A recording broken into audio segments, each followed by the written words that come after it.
राजधानी दिल्ली में एमसीडी के अंदर 98% लोग रहते हैं और इसी एमसीडी के तीनों नगर निगम नॉर्थ, साउथ और ईस्ट को लगभग 10 साल बाद 22 मई को एक करने का बिल पास हो गया था।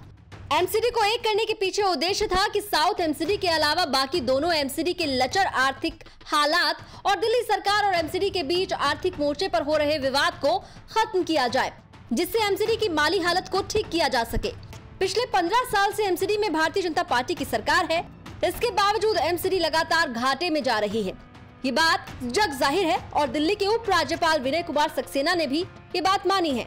अब आपको बता दें कि बुधवार को एमसीडी की खराब वित्तीय स्थिति में सुधार के लिए उप राज्यपाल विनय कुमार सक्सेना ने जनता से सुझाव मांगे।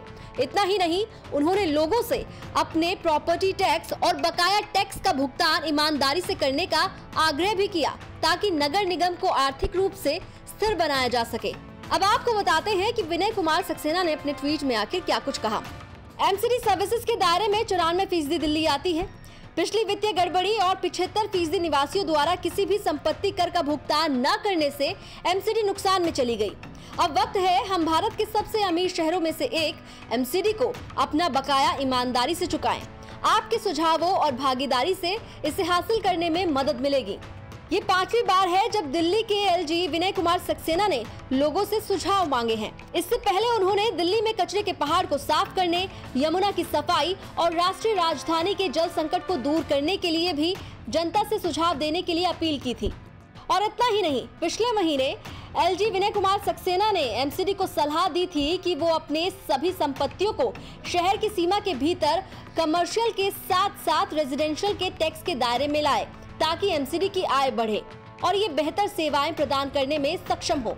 अब एक बार फिर दिल्ली के एलजी विनय कुमार सक्सेना ने जन केंद्रित मुद्दों को सुलझाने में जनता की भागीदारी मांगी है, जिसमें उन्होंने एमसीडी की वित्तीय स्थिति में सुधार के लिए निवासियों से write2lgdelhi@gmail.com पर मेल के जरिए सुझाव मांगे हैं।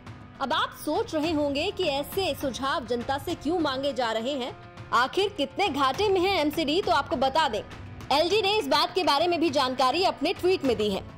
दिल्ली में 1483 वर्ग किलोमीटर क्षेत्र है। एमसीडी का अधिकार क्षेत्र इसके कुल क्षेत्रफल का 94.2% है। वित्त वर्ष 2019-20 और 2021-22 के बीच एमसीडी की कुल आय 31,861.81 करोड़ रुपए रही, जबकि खर्च 34,618.17 करोड़ रुपए था। एमसीडी का नकद घाटा 2,756.23 करोड़ रुपए हो गया। एलजी ने कहा कि नगर निगम का वेतन, पेंशन बकाया और अन्य वित्तीय देनदारियां 9,261.95 करोड़ रुपए हैं। एमसीडी एकीकरण बिल को पास हुए 1 महीने से ज्यादा वक्त बीत चुका है, लेकिन हालात सुधरने में कितना और समय लगेगा ये तो वक्त ही बताएगा। ब्यूरो रिपोर्ट, दिल्ली तक।